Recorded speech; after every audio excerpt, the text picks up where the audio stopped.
विक्रम विक्रम विक्रम, वेताल वेताल वेताल। विक्रम, आज मैं तुम्हें एक कहानी सुनाता हूँ और उसमें तुम्हारी गाइडेंस चाहिए। ये कहानी है राहुल की, जो अपनी फाइनेंशियल नीड्स को ध्यान में रख के म्यूचुअल फंड में इन्वेस्ट करता था।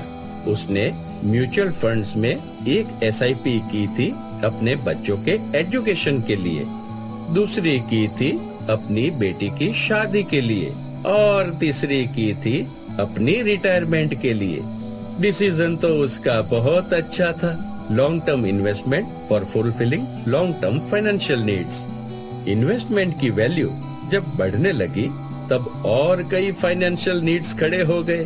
अब उसको बड़ी गाड़ी भी चाहिए, फॉरेन वेकेशन पर भी जाना है और कई सारी जरूरतों को भी पूरा करना है।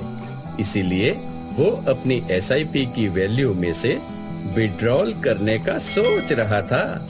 सुना है तुम्हारे पास काफी नॉलेज है और सही डिसीजन लेने का एक्सपीरियंस भी है, तो बताओ ना, ये सिचुएशन में उसको क्या करना चाहिए?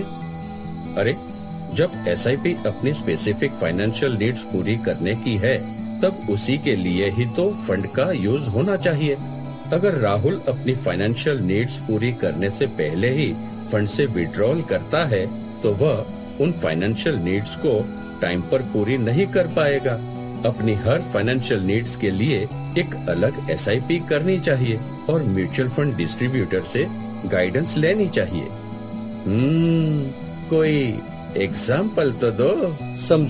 समझो कि राहुल अपनी बेटी की शादी के लिए 50 लाख रुपए का फंड बिल्ड करना चाहता था।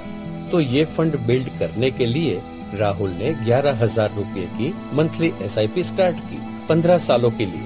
लेकिन इसमें से जब फंड 5 साल में अप्रोक्सीमेट 8,48,000 रुपए का हुआ, तब राहुल नई कार बाय करने के लिए 5 लाख रुपए विड्रॉ कर लिए।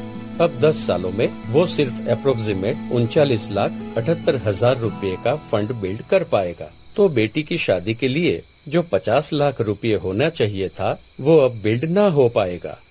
इसीलिए मेरी गाइडेंस यही होगी कि जिस नीड के लिए एसआईपी की है, उस नीड के पूरे होने तक एसआईपी कंटिन्यू रखे और उसमें से फंड्स विड्रॉ ना करे। हाँ, तुमने एकदम सही कहा। बहुत वाइज डिसीजन है। सही गाइडेंस के साथ राइट डिसीजन लेना पॉसिबल है। जैसे मैंने विक्रम की गाइडेंस ली, वैसे ही आपको भी एक म्यूचुअल फंड डिस्ट्रीब्यूटर की गाइडेंस लेनी चाहिए।